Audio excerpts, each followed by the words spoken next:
Mi esposo le pegó un puñetazo a mi hermana embarazada en la barriga. Y gracias a Dios que lo hizo. Estábamos en su baby shower cuando mi marido se acercó a mi hermana, que estaba de 8 meses, y le dio un puñetazo con toda la fuerza en el vientre. Ella se dobló hacia adelante y cayó hacia atrás contra la mesa de regalos. Medio centenar de invitados gritó al mismo tiempo. Yo lo empujé hacia atrás, gritando, ¿qué te pasa? Mientras mi mamá, sollozando, llamaba al 911 denunciando agresión a una mujer embarazada. Mi papá y mis hermanos sujetaron a mi esposo contra la pared. Yo le pegaba en el pecho, llamándolo psicópata, mientras mi hermana yacía en el suelo con las manos abrazando la barriga y gritando que algo estaba mal. Su novio revisaba si había sangre. La gente grababa con sus teléfonos. La abuela tuvo un ataque de pánico por el susto. Mis tías agarraron a los niños y salieron corriendo. Yo me dejé caer al lado de mi hermana para intentar sentir al bebé moverse, pero ella apartaba mis manos y repetía entre lágrimas, no lo toques, me duele demasiado. Una vecina, que es partera, se acercó intentando ayudar, pero mi hermana se encogió en bola y gritó que no le tocaran el estómago. Mi tío llamó a su abogado. Tenemos que presentar cargos por intento de asesinato del no nacido, decía, mientras la suegra de mi hermana se desmayaba y la tumbaban en el sofá. Mi hermana tenía los brazos tan apretados alrededor de su vientre que nadie podía acercarse.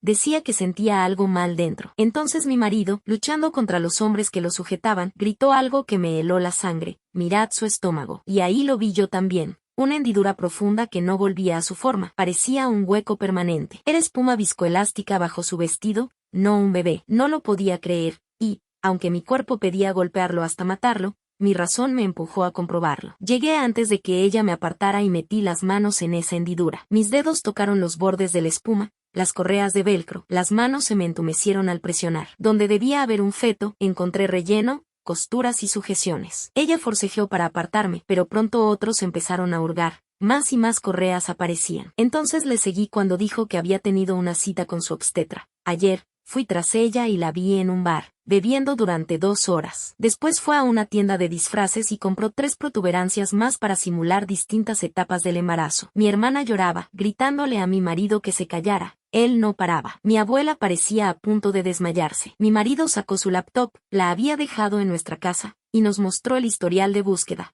Ombligos de embarazo realistas, como fingir náuseas matutinas por semanas, que decir en un baby shower. Y ahí estuvo la razón por la que tuve que pararlo ese día. Según él, la había visto en el hospital la semana anterior, siguiendo a una paciente adolescente por la unidad de maternidad. Las grabaciones de seguridad mostraban que ella se había hecho la amiga de esta chica sin familia. La había acompañado, se sentaba junto a ella en la cafetería, la guiaba hasta el coche. La adolescente, Becca Torres, según le pasó mi marido a la policía, iba a ser inducida a parto mañana a las 6 de la mañana, y mi hermana, según las capturas, había comprado asiento de seguridad, ropa de enfermera y estaba mirando los horarios de cambio de turno para saber cuándo podría llevarse al bebé sin que la vieran. Había comentado también que iba a parir en un centro de partos que ni siquiera existe y, si esto fuera poco, había practicado falsificar certificados de nacimiento, comprado extractor de leche y fórmula, y estaba tomando hormonas para inducir la lactancia. Planeaba desaparecer esa noche y volver al día siguiente con un recién nacido que diría que era suyo. La espuma se corrió por completo hacia un lado y mi madre arrancó el vestido de mi hermana. Quedó al descubierto el arnés entero del prostético. Los gritos lo envolvieron todo. El novio de mi hermana retrocedió, atónito. Ella buscó una salida como un animal acorralado. Mi prima llamó a la policía y empezó a explicar la estafa y el plan de robo del bebé. Mis tías empezaron a sumar cuánto dinero le habían dado por supuestos gastos médicos. $30,000 en citas que nunca existieron. Lo has arruinado todo, escupió mi hermana a mi marido, lanzando el vientre falso a sus pies. Esa chica drogadicta oscura no merece un bebé y yo le habría dado una vida perfecta. Intentó salir corriendo, pero mi padre y mis hermanos hicieron una barrera humana. Entonces su rostro mutó en algo que jamás había visto en 30 años. La máscara cayó, se soltó, arremetió con las uñas hacia mi marido como una fiera. Mis hermanos la sujetaron en el aire y la tumbaron en la alfombra, donde pataleó y gritó que le habíamos estropeado el plan perfecto. El vientre falso, aplastado y retorcido, quedó en el suelo. Mi marido seguía vociferando sobre las grabaciones del hospital. Mi hermana se revolvía. Las sirenas ya se oían porque mi prima había llamado 5 minutos antes. El novio de mi hermana se quedó paralizado junto al sofá, mirando la prótesis como si su cerebro no quisiera aceptar la evidencia. 2 coches de policía llegaron y los agentes entraron corriendo. Mi prima les mostró en el teléfono todas las capturas de pantalla que mi esposo había recogido, las compras, las búsquedas, las filmaciones. Los policías miraron la barriga falsa en el suelo y luego a mi hermana, que seguía forcejeando. Le pusieron las esposas mientras ella alternaba entre llantos de traición y amenazas de lo que haría cuando saliera. Los agentes le leyeron sus derechos y la sacaron hacia el coche patrulla. Los vecinos salieron a mirar. Mi abuela estaba en el sofá, agarrándose el pecho. Las tías la abanicarían con servilletas de la mesa de regalos. El detective dijo que había que contactar enseguida al hospital por la adolescente. Mi marido les dio el nombre, Becca Torres. Llamaron, y en menos de una hora el hospital había trasladado a la joven a una planta segura con guardias en la puerta. Un juez firmó de urgencia una orden de protección aquella misma noche. Según el detective, las imágenes mostraban que mi hermana llevaba 2 meses rondando a esa chica. Entonces, mientras aún tratábamos de digerirlo, otro agente se acercó y explicó que mi marido sería arrestado por agresión. La casa estalló en voces. Él salvó al bebé, ¿cómo puede arrestarlo? Pero el agente respondió con frialdad, la agresión es agresión. Le pusieron las manos a la espalda a mi marido. Yo corrí a buscar nuestra chequera para el dinero de la fianza. Esa noche pasó en un calabozo. Yo llamé a todos los abogados que conocía. Ninguno quería un caso tan loco hasta que, por fin, a la mañana siguiente encontré a uno que accedió a reunirse. No dormí y llevé $5,000 en efectivo al juzgado a las 6 de la mañana. El abogado repasó el expediente, las compras, las búsquedas, las filmaciones, las declaraciones. Dijo que mi esposo había salvado al bebé, que podíamos intentar rebajar los cargos a un delito menor, pero que él aún enfrentaría algún castigo. Mientras estábamos en el juzgado, el novio de mi hermana apareció destrozado en nuestra puerta. Había pintado una habitación de amarillo para el bebé, había gastado $2,000 en una cuna. Había dicho a su familia que tendrían un nieto. Le mostré el historial de búsquedas en la laptop. Más de un año de investigación sobre cómo fingir estar embarazada. Se descompuso. Vomitó en nuestro baño al ver que ella tomaba hormonas para hacer que le saliera leche. La noticia explotó. Mi madre me llamó llorando porque la estación Channel 7 había sacado la historia del intento de secuestro. Nuestro apellido salió en las noticias de la noche. Los reporteros llamaban al timbre. En el supermercado le preguntaron a mi madre si era la mamá de la mujer que intentó robar un bebé. Mi padre tuvo que pedir días en el trabajo. Los compañeros cuchicheaban en la sala de descanso. Luego me llamó el detective. Querían que fuese con ellos a registrar el apartamento de mi hermana para buscar más pruebas. Encontramos 3 cuadernos llenos de detalles sobre Becca Torres y su rutina diaria en el hospital. Mi hermana había anotado que comía la chica en el almuerzo y que baño usaba con más frecuencia. Había fotos de Becca caminando hacia su coche que mi hermana había tomado desde el otro lado del estacionamiento. Había estudiado a esa pobre chica durante meses, como si estuviera planeando una operación militar. El detective encontró recibos de los uniformes de enfermera y de una credencial falsa de hospital que había pedido por internet. Mientras revisábamos el apartamento, yo encontré estados de cuenta de tarjetas de crédito a mi nombre que yo nunca había abierto. Mi hermana había usado mi número de seguro social para abrir 3 tarjetas y las había llevado al límite. Había hecho lo mismo con nuestra madre, acumulando otros $20,000 en cargos fraudulentos. El detective dijo que se añadirían cargos por robo de identidad a todo lo demás que enfrentaba. Tuvimos que hacer denuncias policiales y congelar nuestro crédito mientras todo lo demás se venía abajo. 3 días después, Becca Torres entró en trabajo de parto y dio a luz a una niña sana en el hospital. Guardias de seguridad permanecieron fuera de su habitación todo el tiempo, y Leah Baldwin,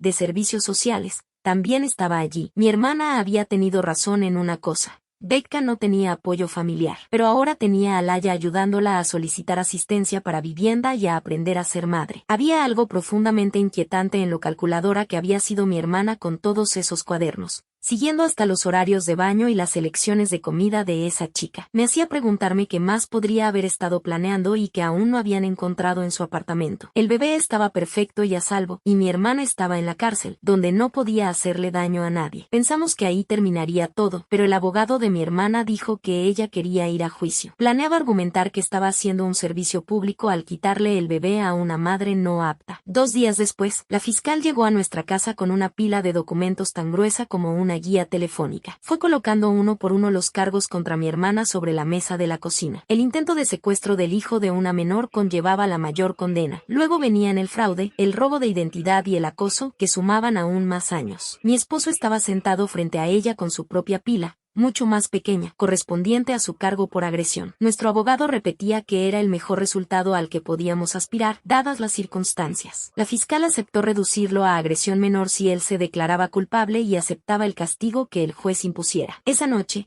Mi padre me llamó desde la sala de emergencias porque le dolía el pecho y no podía respirar bien. El médico dijo que había sido un episodio cardíaco leve provocado por el estrés y lo dejó en observación durante la noche. Mi padre no dejaba de preguntar a las enfermeras cómo no había visto las señales de que su hija era capaz de algo tan terrible. Mi madre estaba sentada a su lado, llorando y sosteniéndole la mano mientras las máquinas pitaban a su alrededor. A la mañana siguiente, el exnovio de mi hermana me llamó para pedirme que fuera a su apartamento. Estaba empacando sus cosas y había encontrado 3 vientres falsos más en el closet del dormitorio. Eran de distintos tamaños, etiquetados 6 meses, 7 meses y 8 meses con la letra de mi hermana. Los recibos mostraban que los había estado comprando durante más de un año, practicando cómo usarlos correctamente. Me enseñó videos en su teléfono de ella probando distintas formas de caminar y posar frente al espejo del baño. Había notas sobre qué ropa ocultaba mejor las correas y cómo sentarse para que todo pareciera natural. Mi abuela no había salido de su habitación en 3 días y no respondía cuando llamábamos a la puerta. Mi madre finalmente usó su llave de repuesto y la encontró sentada en la oscuridad, mirando al vacío. Le había dado a mi hermana $5,000 para vitaminas prenatales y gastos médicos durante los últimos meses. La vergüenza de haber sido engañada por su propia nieta la estaba consumiendo por dentro. Nuestro abogado llamó con más malas noticias sobre lo que había descubierto investigando la actividad en línea de mi hermana. Se había unido a 12 foros de embarazo diferentes con nombres falsos durante los últimos 2 años. Cada cuenta usaba ecografías robadas de mujeres realmente embarazadas, editadas con su información. Había copiado historias de embarazo palabra por palabra y las había publicado como si fueran experiencias propias. El abogado imprimió cientos de páginas que mostraban cómo había estudiado embarazos reales para perfeccionar su mentira. 2 semanas después,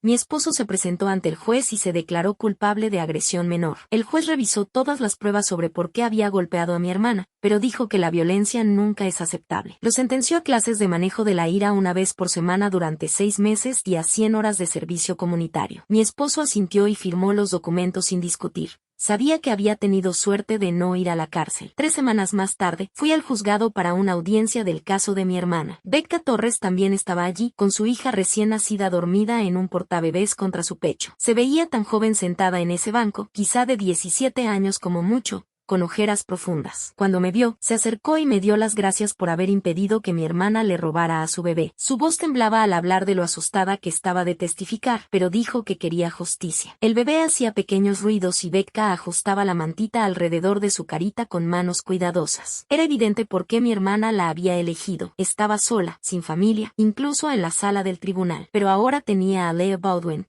la trabajadora social asignada para ayudarla a aprender a ser madre. El informe psiquiátrico sobre mi hermana llegó por correo 2 días antes de su siguiente audiencia. Decía que padecía algo llamado trastorno delirante de pseudociesis combinado con patrones de comportamiento antisocial. El médico escribió que mi hermana creía genuinamente que merecía un bebé más que las madres no aptas. Veía a las madres adolescentes y a las mujeres con problemas de adicción como indignas de sus hijos. El informe, de 20 páginas, detallaba cómo su mente justificó planear el robo del bebé de Becca. Me revolvió el estómago leer cómo se había convencido de que estaba haciendo algo noble y correcto. Mis padres contrataron a un asesor financiero para calcular cuánto dinero había robado mi hermana a todos. El total ascendía a casi $50,000 al sumar todo el fraude con tarjetas de crédito. Empezaron a vender cosas y a sacar dinero de su jubilación para devolverlo a los familiares. Mi padre no podía mirar a nadie a los ojos en las cenas familiares y no dejaba de disculparse por haber criado a alguien capaz de hacer esto. La vergüenza lo estaba destruyendo incluso más que los problemas del corazón, porque se sentía responsable por no haberlo visto antes. 3 semanas después de su arresto, mi hermana me envió una carta desde la cárcel escrita en papel amarillo. Decía que la había traicionado y que nunca me perdonaría por arruinarle la vida. Toda la carta culpaba a los demás por no entender que Becca no merecía a su bebé. Escribió que las adolescentes que se embarazan son egoístas e irresponsables y no merecen ser madres. Decía que ella le habría dado a esa bebé una vida perfecta con 2 padres y una casa bonita. La última línea afirmaba que ella estaba haciendo lo correcto y que todos nosotros éramos demasiado estúpidos para verlo. Tiré la carta a la basura. 2 días después,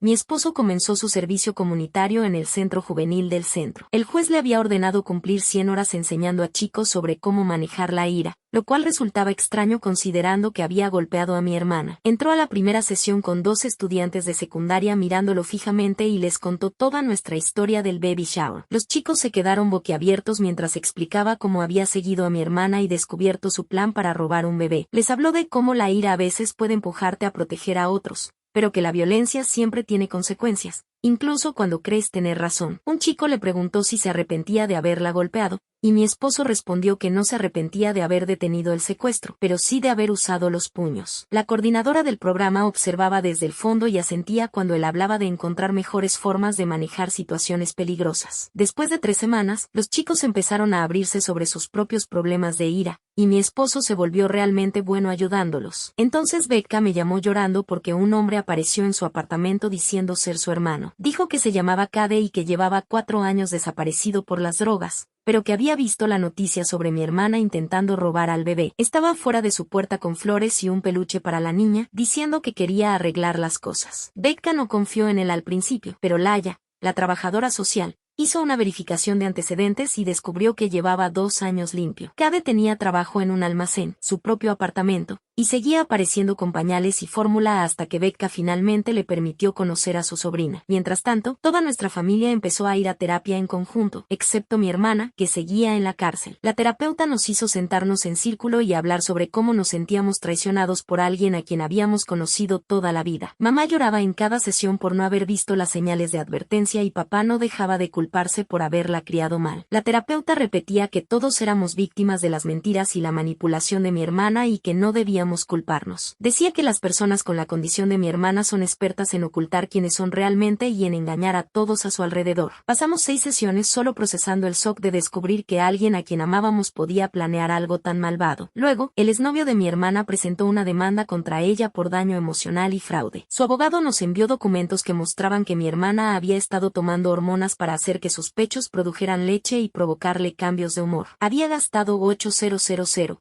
de su dinero en cosas para el bebé y lo había hecho contarle a toda su familia sobre el supuesto embarazo. Él pedía una indemnización por la terapia que necesitaba y por el dinero que había perdido preparándose para un bebé que nunca existió. El abogado dijo que tenía un caso sólido, ya que mi hermana había admitido en llamadas desde la cárcel que había fingido todo. 2 meses después del arresto, tuve que ir al juzgado y testificar ante un gran jurado. Me hicieron contar toda la historia del baby shower desde el principio mientras 23 personas me miraban fijamente. Cuando llegué a la parte en la que describí cómo sentí el vientre de espuma hundirse bajo mis manos, empecé a temblar y tuve que beber agua. La fiscal mostró fotos del vientre falso y los recibos de todos los tamaños distintos que mi hermana había comprado en internet. Testifiqué durante 3 horas sobre todo lo que vi y escuché ese día y sobre cómo cambió la expresión de mi hermana cuando la descubrimos. Al gran jurado le tomó menos de 1 hora imputarla por todos los cargos, incluido intento de secuestro y fraude. Mientras tanto, Laya seguía trabajando con Becca para ayudarla a organizar su vida con el nuevo bebé. La ayudó a completar solicitudes de asistencia para vivienda y a inscribirse en programas de formación laboral en el colegio comunitario. Becca quería ser asistente dental para poder mantener a su hija sin depender de nadie. Laya la acompañó a la oficina de WIC para conseguir vales de fórmula y la ayudó a solicitar asistencia para el cuidado infantil, de modo que pudiera asistir a clases. Cade empezó a cuidar al bebé mientras Becca iba a sus citas, y poco a poco fueron construyendo confianza entre ellos. Pero en casa las cosas se volvieron más difíciles porque yo no podía dejar de pensar en mi esposo golpeando a mi hermana. Aunque había salvado a ese bebé, no podía sacarme de la cabeza la imagen de él echando el puño hacia atrás y golpeándole el estómago. Podíamos estar cenando y de repente recordaba el sonido del golpe contra la espuma y me daban náuseas. Trataba de entender cómo funcionaba la mente de mi hermana. Ella realmente tomó hormonas para hacer que su cuerpo produjera leche. Era una mezcla extraña de planificación y delirio. Él notó que yo me sobresaltaba cuando se movía rápido y finalmente dijo que necesitábamos ayuda. Encontramos un consejero de pareja especializado en trauma y empezamos a ir cada semana. El consejero dijo que mi cerebro estaba atrapado entre la gratitud y el horror, algo normal en una situación tan compleja. Luego, la cobertura mediática sacó a la luz a más víctimas que no conocíamos. 3 mujeres distintas llamaron a la fiscal diciendo que mi hermana también las había acechado durante sus embarazos. Una dijo que mi hermana se había presentado en sus citas prenatales haciendo preguntas extrañas sobre la salud del bebé. Otra contó que mi hermana la siguió hasta el estacionamiento después de una clase de preparación para el parto e intentó conseguir su número de teléfono. La tercera tenía capturas de pantalla de mi hermana uniéndose a su grupo de Facebook de embarazadas con un nombre falso y pidiéndole su dirección. Mi tío contrató a su propio abogado para presentar una demanda civil y recuperar los $30,000 que mi hermana había robado. El abogado explicó que la restitución penal podía tardar años, pero que el tribunal civil podía avanzar más rápido si había buenas pruebas. Empezó a recopilar recibos y extractos bancarios de todos los familiares que le habían dado dinero a mi hermana para gastos médicos falsos. El total seguía aumentando a medida que más parientes recordaban haberle dado efectivo para recetas y visitas al médico que nunca existieron. Entonces mi hermana hizo algo que nadie esperaba y despidió a su defensora pública. Se levantó en la corte y le dijo al juez que quería representarse a sí misma porque todos estaban en su contra. Afirmó que la defensora pública era parte de una conspiración para hacerla parecer loca cuando en realidad estaba tratando de salvar a un bebé. El juez ordenó otra evaluación psiquiátrica para determinar si era competente para tomar esa decisión. El psiquiatra pasó 4 horas con mi hermana durante 2 días y revisó todas las grabaciones de las visitas que le habíamos hecho en la cárcel. 3 semanas después,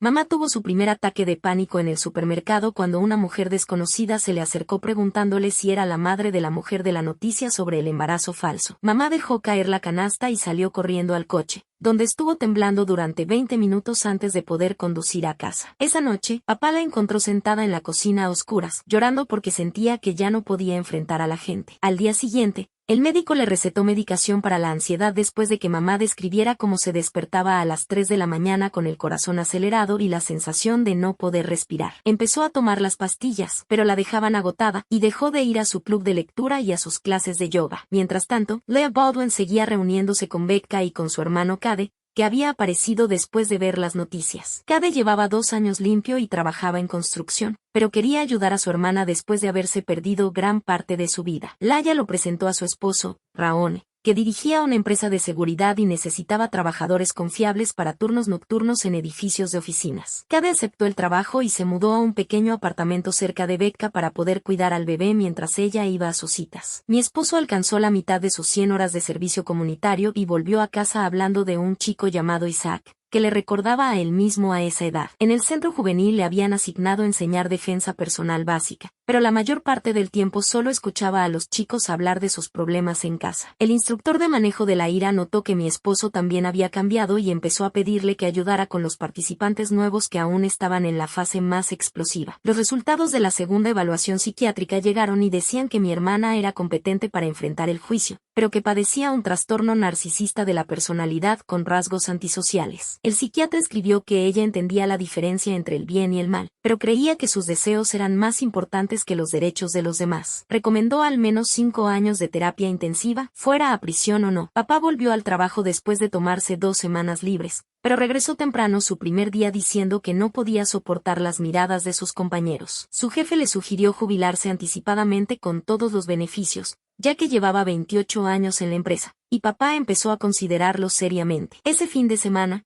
mientras limpiaba el garaje, encontré una caja con cosas de mi hermana de cuando se había quedado con nosotros el año anterior. Dentro había artículos impresos sobre adopciones internacionales y bebés vendidos a parejas adineradas por $50,000 o más. Había notas escritas de su puño y letras sobre cómo falsificar papeles de adopción y qué países tenían menos supervisión. Tenía marcadas historias sobre personas que habían sido atrapadas y había resaltado qué errores habían cometido. La fiscal agregó todo eso al expediente como prueba y dijo que demostraba premeditación y que el secuestro podría haber derivado en trata de personas. El instructor de manejo de la ira de mi esposo era un hombre mayor llamado Frank, que había sido marine y luego policía antes de convertirse en consejero. Frank empezó a reunirse con mi esposo a solas después de las sesiones grupales para hablar sobre la diferencia entre proteger a alguien y atacar. Le hizo escribir exactamente qué estaba sintiendo en el momento en que golpeó a mi hermana y qué otras opciones podría haber elegido. Trabajaron distintos escenarios en los que mi esposo tenía que practicar técnicas de desescalamiento incluso cuando sabía que alguien estaba haciendo algo malo. 2 meses después del arresto, la fiscal me llamó para hablar de un acuerdo que le estaban ofreciendo a mi hermana. 15 años de prisión con posibilidad de libertad condicional después de 7 si completaba tratamiento psiquiátrico y mostraba un arrepentimiento genuino. La alternativa era ir a juicio, donde podía enfrentar de 25 años a cadena perpetua si el jurado la declaraba culpable de todos los cargos, incluido intento de secuestro de un menor. Becca fue aceptada en un programa de GED para madres jóvenes que incluía cuidado infantil gratuito durante las clases. El programa se reunía 3 noches por semana y los sábados por la mañana en el colegio comunitario. Cade ajustó su horario de trabajo para poder cuidar al bebé mientras Becca estaba en clases, y Laya lo ayudó a establecer una rutina. Becca estaba decidida a terminar su GED y luego comenzar el programa de asistente dental al año siguiente. El bebé estaba sano y cumpliendo todos sus hitos, y Becca nos envió una foto de su primera sonrisa. El abogado de mi hermana le presentó el acuerdo durante una videollamada desde la cárcel, pero ella empezó a gritar antes de que pudiera terminar de explicarlo. Dijo que no aceptaría ningún acuerdo porque no había hecho nada malo y que el jurado entendería que solo estaba tratando de salvar a un bebé de una madre adolescente no apta. El abogado intentó explicarle que las pruebas eran abrumadoras, pero ella lo despidió en el acto y dijo que encontraría a alguien que realmente creyera en su caso. El juez designó a otro defensor público, pero mi hermana se negó a reunirse con él y volvió a presentar papeles para representarse a sí misma. Los guardias informaron que no estaba tomando la medicación que le habían recetado para la ansiedad y que pasaba todo su tiempo en la biblioteca legal investigando casos en los que personas habían evitado condenas por secuestro. Escribía cartas a cualquiera que quisiera escucharla, afirmando que estaba siendo perseguida por intentar ayudar a un bebé a tener una vida mejor. La terapeuta familiar nos hacía sentarnos en círculo todos los martes por la tarde en su oficina, que olía a velas de vainilla y libros viejos. Sacó una línea de tiempo en una pizarra grande y empezó a marcar fechas en las que mi hermana había mentido sobre cosas que habíamos olvidado. Estaba la vez, 5 años atrás, cuando dijo que tenía cáncer y todos nos rapamos la cabeza en apoyo, hasta que papá descubrió que nunca había ido al oncólogo que había mencionado. La terapeuta seguía agregando más mentiras a la pizarra, como cuando mi hermana afirmó que había sido aceptada en la escuela de enfermería, pero en realidad trabajaba en una gasolinera. Mamá lloró durante la mayoría de esas sesiones, recordando cómo mi hermana se quedaba mirando a mujeres embarazadas en las tiendas y pedía tocarles la barriga. La terapeuta dijo: todos estuvimos en negación sobre los problemas de tu hermana, porque enfrentarlo significaba admitir que alguien a quien amábamos era capaz de cosas terribles. Mi esposo terminó su último día de servicio comunitario en el centro juvenil un jueves, y los chicos le hicieron una pequeña fiesta con cupcakes que ellos mismos habían preparado. Un niño llamado Isaac le entregó una carta que había escrito sobre cómo la historia de mi esposo lo ayudó a entender por qué se enoja tanto a veces. La carta decía que Isaac estaba aprendiendo a contar hasta 10 y alejarse en lugar de golpear cuando se enfadaba con su padrastro. Otros 3 chicos también escribieron notas, y mi esposo las guardó todas en su billetera. El director del centro juvenil le preguntó si volvería como voluntario para entrenar al equipo de baloncesto. La fiscal nos llamó a su oficina en el centro, donde las paredes estaban cubiertas de títulos universitarios y fotos de sus hijos. Extendió todos los archivos del caso sobre una enorme mesa de conferencias y nos explicó que el juicio comenzaría en 3 meses. Mi hermana planeaba representarse a sí misma y argumentar que estaba prestando un servicio público al apuntar contra lo que ella llamaba una madre adolescente no apta. La fiscal nos mostró mociones que mi hermana había presentado afirmando que Becca consumía drogas. Aunque todas las pruebas de drogas habían salido limpias, nos advirtió que mi hermana intentaría presentarse como una heroína que salvaba a un bebé del abandono. Mamá y papá se reunieron con un agente inmobiliario por la casa de vacaciones en las montañas donde solíamos pasar todas las navidades. La habían comprado hacía 20 años y la habían arreglado ellos mismos, pero ahora necesitaban el dinero para devolver lo que mi hermana había estafado. Mi tío recuperó $500 y mis tías también recibieron su dinero. La abuela se negó a aceptar nada, diciendo que no quería el dinero, solo quería que sanáramos. La casa se vendió en 2 semanas a una familia joven con 3 hijos. Yo estaba eligiendo manzanas en el supermercado cuando escuché a un bebé llorar y me giré para ver a Becca empujando un carrito con su hija en el portabebés. Cada estaba con ellas comparando precios de fórmula en su teléfono. El bebé tenía unas mejillas gorditas y llevaba un body rosa que decía niña de mamá. El hecho de que estuvieran sacando a la luz todas esas mentiras antiguas de hace 5 años me hizo preguntarme si todos simplemente habían decidido mirar hacia otro lado en ese entonces. La historia del cáncer. Cuando todos nos rapamos la cabeza, ¿cómo nadie lo cuestionó hasta que papá investigó? Becca se veía cansada, con ojeras profundas, pero sonreía a su bebé y hacía caras graciosas para que dejara de llorar. Me vio y se quedó quieta un segundo antes de que Cade le pusiera la mano en el hombro y le susurrara algo. Hablamos unos minutos sobre cómo el bebé ya dormía toda la noche y cómo Becca estaba tomando sus clases del GED en línea. El bebé agarró mi dedo cuando me acerqué y tenía una fuerza increíble para alguien tan pequeño. Empezaron a llegar cartas a las casas de todos con el número de la cárcel de mi hermana como remitente. Le escribió a una tía diciendo que yo estaba celosa de ella y que había puesto a mi esposo en su contra. Les dijo a nuestros primos que mi esposo era violento y peligroso y que mantuvieran a sus hijos alejados de él. La mayoría de la familia tiró las cartas o o las devolvió sin abrir. Pero el hermano de papá llamó preguntando si tal vez habíamos exagerado. Mamá tuvo que mostrarle todas las pruebas otra vez,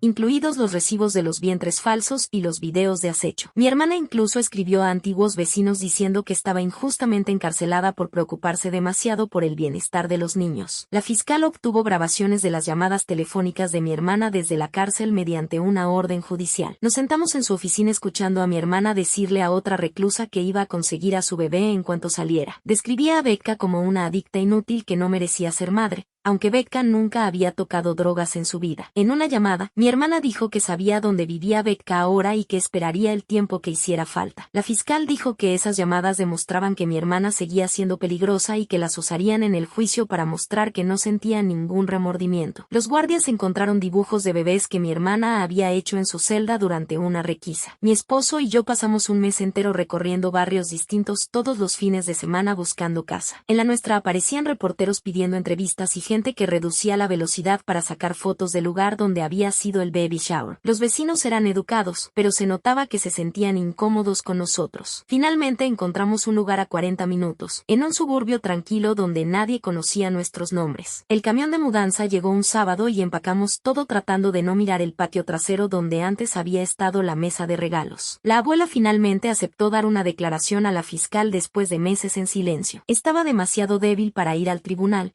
así que organizaron una videollamada desde su sala. Se sentó en su sillón favorito con su vestido bueno y le contó a la fiscal que le había dado a mi hermana $5,000 para vitaminas prenatales y ropa de maternidad. Sus manos temblaban mientras mostraba extractos bancarios y cheques cancelados. Dijo que mi hermana iba a su casa llorando por facturas médicas y pidiendo ayuda para darle a su bebé el mejor comienzo en la vida. Cuando la fiscal le preguntó si quería que le devolvieran el dinero, la abuela dijo que solo quería que mi hermana recibiera ayuda y que nunca volviera a dañar a otra familia. Becca llevó a su bebé a la oficina de la fiscal para una reunión sobre el juicio, y yo también estaba allí. El bebé tenía 6 meses, podía sentarse sola y estaba empezando a comer banana y batata trituradas. Laya fue con ellas y nos contó que Becca no había faltado a ni una sola clase de crianza ni a ninguna cita pediátrica. El bebé estaba en el rango de peso perfecto. Se había dado vuelta antes de lo esperado y ya estaba intentando gatear. Laya dijo que en sus 20 años como trabajadora social rara vez había visto a una madre joven tan dedicada. Becca estudiaba para su examen del GED todas las noches después de que el bebé se dormía y Cade trabajaba horas extra para pagar la guardería. La fiscal tomó fotos del bebé sano y feliz para mostrárselas al jurado como prueba de lo que mi hermana había intentado robar. 3 meses después, entré al juzgado para la selección del jurado y vi a mi hermana por primera vez desde su arresto. Había perdido al menos 13 kilos. Sus pómulos sobresalían afilados bajo una piel pálida, casi de papel. El uniforme naranja le quedaba grande y su cabello estaba aplastado contra la cabeza. Ya no tenía esos rizos perfectos de siempre. No paraba de decirle a su abogado que no necesitaba estar ahí y el juez tuvo que ordenarle sentarse 4 veces antes de amenazar con hacerla callar por desacato. La fiscal preguntó a los posibles jurados si podían ser imparciales con alguien acusada de planear el secuestro de un bebé. Mi hermana negaba con la cabeza y movía los labios diciendo no cada vez que alguien respondía que sí podía ser imparcial. Para la hora del almuerzo ya teníamos 12 jurados y 2 suplentes. Y mi hermana le dijo al juez que todos eran estúpidos. A la mañana siguiente comenzaron los alegatos iniciales y mi hermana interrumpió a la fiscal 6 veces en los primeros 10 minutos. Se puso de pie diciendo que la fiscal no entendía que ella estaba ayudando a la sociedad quitándole un bebé a una madre no apta. El juez la advirtió 2 veces y luego dijo que un estallido más significaría cargos por desacato y su expulsión de la sala. Mi hermana volvió a sentarse, pero siguió haciendo muecas y negando con la cabeza mientras la fiscal mostraba al jurado fotos de los vientres falsos y los videos de acecho. Cuando su abogado dio su alegato inicial, mi hermana intentó arrebatarle el micrófono varias veces. 2 días después, subí al estrado a las 8 de la mañana y no bajé hasta después de las 2 de la tarde. La fiscal me guió paso a paso por el descubrimiento del vientre de espuma en el baby shower y por todas las pruebas que mi esposo había reunido. Describí cómo presioné mis manos contra la espuma hundida donde debería haber estado mi sobrino y cómo escuché a mi hermana admitir que pensaba que la adolescente no merecía a su bebé. Mi hermana me miró fijamente durante las 6 horas completas sin parpadear ni apartar la vista una sola vez. Su abogado me preguntó si alguna vez había visto señales de enfermedad mental antes, y tuve que decir que no, aunque mirando hacia atrás probablemente hubo cosas que no quisimos ver. La fiscal mostró al jurado los recibos de los vientres falsos y las capturas de pantalla de mi hermana siguiendo a Becca en el hospital. Identifiqué la letra de mi hermana en las notas sobre el horario de Becca y confirmé la tarjeta de crédito que había abierto a mi nombre. Cuando finalmente bajé del estrado, las piernas me temblaban tanto que casi me caigo. A la mañana siguiente, Becca testificó sosteniendo a su bebé, que ya tenía casi 9 meses. Contó cómo conoció a mi hermana en el grupo de apoyo para embarazos adolescentes y cómo siempre se sentaba a su lado y le hacía preguntas personales. Su voz se quebró cuando habló de enterarse de que alguien planeaba robarle a su bebé el mismo día en que iba a dar a luz. Dijo que durante meses no había podido dormir bien y que todavía revisaba las cerraduras 5 veces antes de acostarse. 3 jurados se secaban las lágrimas cuando Becca describió lo que fue tener 17 años. Estar sola y creer que mi hermana estaba siendo amable cuando en realidad la estaba cazando. El bebé empezó a llorar durante su testimonio y Becca la mecía mientras explicaba cómo mi hermana había averiguado su fecha de inducción y su horario de trabajo. El abogado de mi hermana no la contrainterrogó en absoluto, lo que hizo que mi hermana golpeara la mesa con las manos. Mi esposo testificó la tarde siguiente sobre cómo siguió a mi hermana hasta el bar cuando se suponía que estaba en una cita médica. Admitió que golpearla estuvo mal y que ya había completado su servicio comunitario y las clases de manejo de ira, pero explicó que no podía permitir que se robaran a un bebé inocente y que sabía que la policía no le creería sin pruebas. Mostró al jurado las grabaciones de seguridad que había guardado de mi hermana acechando a Becca durante 2 meses. El abogado de mi hermana le preguntó si había disfrutado golpear a una mujer, y mi esposo respondió: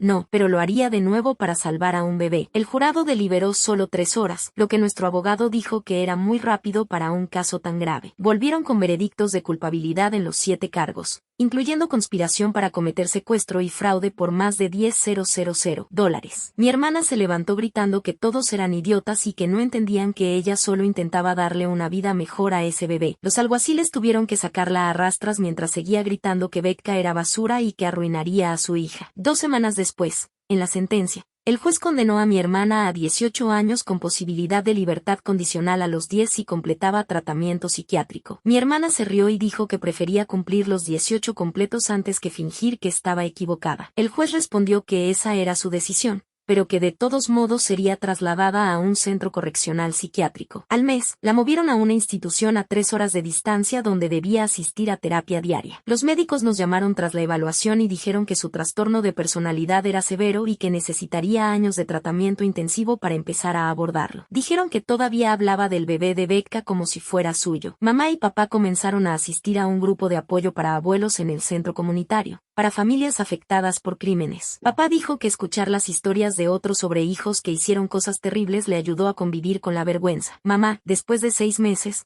empezó a hablar regularmente frente al grupo diciendo que amar a un hijo no significa justificar sus crímenes. Incluso iniciaron un fondo para ayudar a madres jóvenes como Becca a pagar guardería y artículos para bebés. Mi esposo consiguió trabajo entrenando béisbol y fútbol juvenil en el centro recreativo, usando lo aprendido en manejo de ira para enseñar a los niños a controlar sus emociones. Les hablaba de consecuencias y de tomar mejores decisiones sin entrar en detalles de lo ocurrido con mi hermana. Los niños lo querían porque entendía la rabia, pero enseñaba a manejarla sin lastimar a nadie. Un año después, todos fuimos al colegio comunitario para la graduación de Becca. Caminó por el escenario con toga y birrete mientras Cade levantaba al bebé para que viera a su mamá recibir el diploma. Y Laya y Raone aplaudían desde los asientos junto a nosotros. El decano anunció que Becca había sido aceptada en la carrera de trabajo social que comenzaría en otoño y ella levantó el puño en el aire. Ver cómo logró estudiar para el GED con un bebé llorando de noche, equilibrando la maternidad con el trauma de que alguien intentara robarle a su hija, me hizo preguntarme qué la impulsó cada día a seguir adelante. Después de la ceremonia, Becca nos mostró su carta de aceptación y su horario de clases mientras su hija jugaba con el borlón del birrete. Mi esposo y yo nos miramos durante la celebración y supimos que finalmente estábamos listos para intentar tener nuestro propio bebé después de tantos meses de terapia. Habíamos aprendido a confiar de nuevo y a manejar los conflictos sin violencia. Ese fin de semana,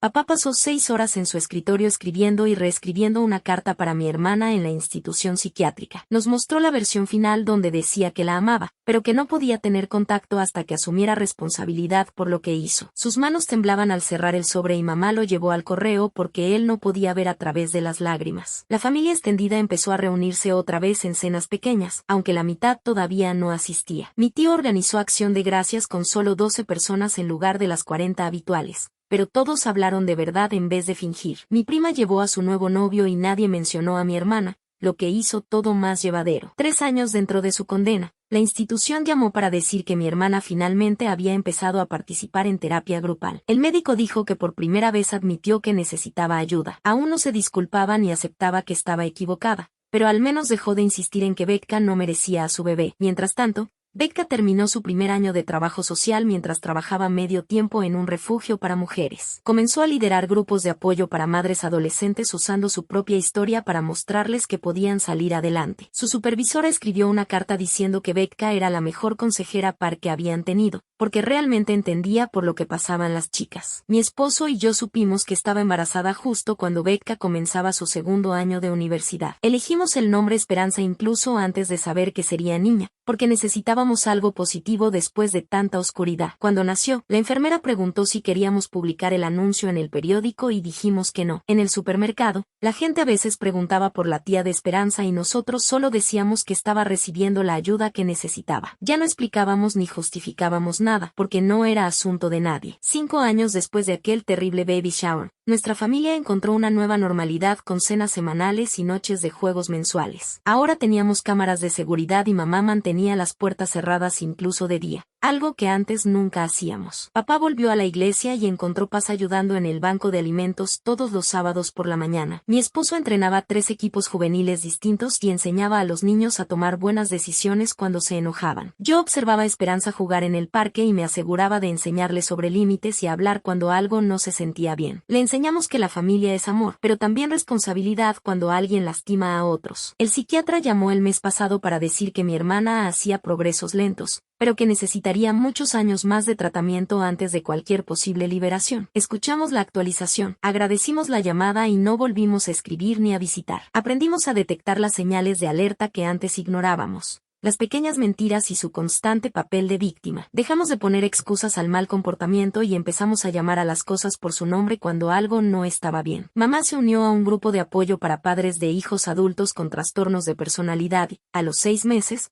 se convirtió en su secretaria. Ayudaba a los nuevos miembros a entender que la enfermedad mental no justifica dañar a personas inocentes ni planear delitos. Papá escribía todas las noches en su diario sobre el perdón, los límites y cómo amar a alguien a distancia. Mis hermanos llamaban cada semana y todos íbamos a terapia por separado para trabajar nuestra culpa y trauma. La familia extendida fue reuniéndose poco a poco, pero con nuevas reglas sobre dinero, confianza y verificación. Nadie volvía a dar dinero en efectivo y todos pedían recibos cuando alguien necesitaba ayuda. Esperanza cumplió 3 años el mes pasado y preguntó por qué solo tenía una tía cuando sus amigos tenían más. Le dijimos que la tía Sarah estaba enferma y necesitaba médicos especiales para ayudarla a mejorar. Lo aceptó como lo hacen los niños y volvió a jugar sin hacer más preguntas. Becca se graduó de trabajo social y consiguió un puesto a tiempo completo en el refugio mientras Cade cuidaba de su hija. Se mudaron a un departamento más grande cerca de la universidad y empezaron a ahorrar para comprar una casa. Laya y Raone se volvieron como familia para ellos y para nosotros después de todo lo que hicieron para ayudar. Nuestras vidas no eran perfectas, pero eran reales, honestas y libres de la manipulación con la que habíamos vivido durante tanto tiempo. Gracias por acompañarme y preguntarse junto a mí todo este tiempo. Ha sido un camino largo que compartimos. Hasta que nos volvamos a encontrar, cuídense. Y si llegaste hasta el final, deja un comentario. Me encanta leerlos.